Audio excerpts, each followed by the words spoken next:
J'ai eu beaucoup de plaisir et je considère comme un privilège d'accueillir aujourd'hui mon collègue et ami Charles Goerens, qui a été ministre et qui est député du Luxembourg, député européen représentant les citoyens luxembourgeois au cœur du Parlement européen.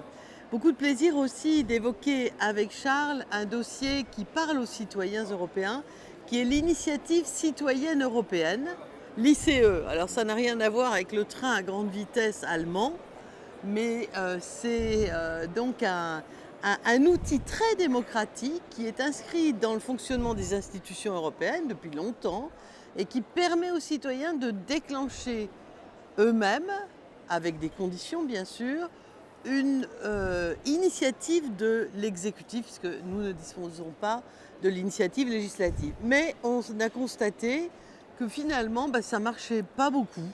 Ça n'avançait pas, ça n'aboutissait jamais, etc.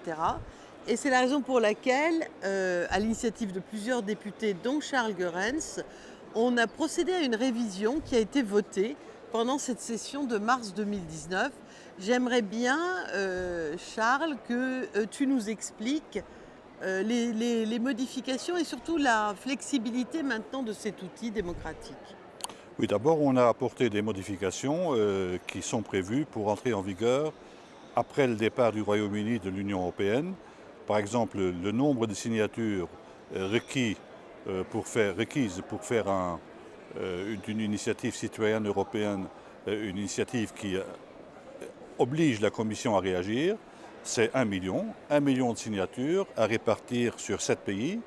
Et chaque pays doit représenter un minimum de signatures. Et ce minimum est le résultat d'un calcul.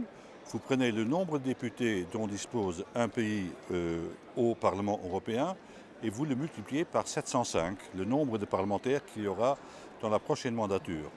Une autre facilité ou flexibilité introduite dans le règlement, c'est de permettre aux jeunes à partir de 16 ans de participer à cette initiative.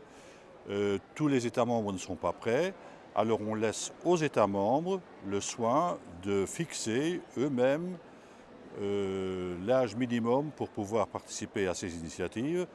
Aussi avons-nous pris soin de faire en sorte que les handicapés puissent tous participer à ces initiatives. Et puis une dernière facilité, c'est que la Commission européenne met à la disposition des initiateurs d'une ICE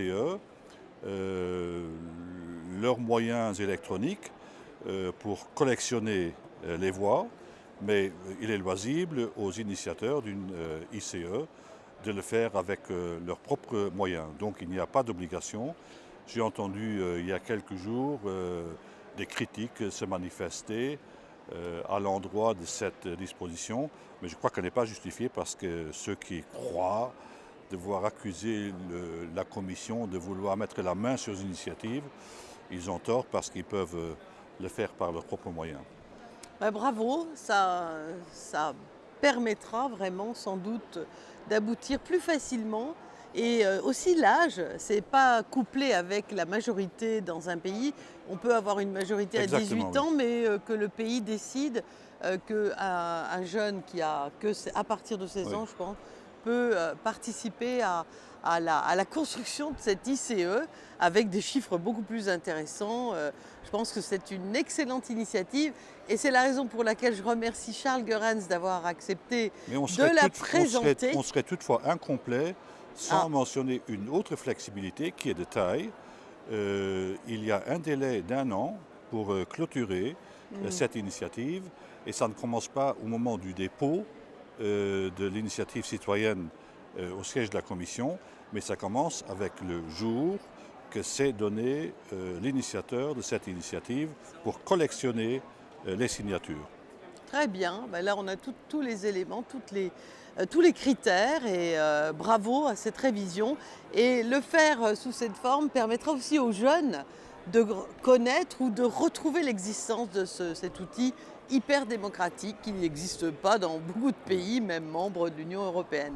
Merci, Monsieur le Oui. ministre.